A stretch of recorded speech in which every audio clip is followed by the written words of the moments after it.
your 5th house in the sign of Sagittarius.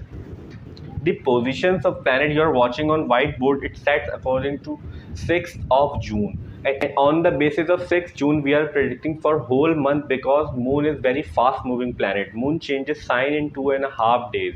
If we try to predict Moon according to every house in monthly prediction video, then video will get too lengthy and it will be very difficult for us to describe in one video.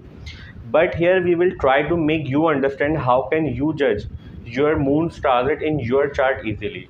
So first of all, whenever moon in transit moving near 6th, 8th and 12th house, during these days we can expect you may have some disturbance issues and problems in your life, because 6th, 8th and 12th house considered as naturally malefic houses in astrology.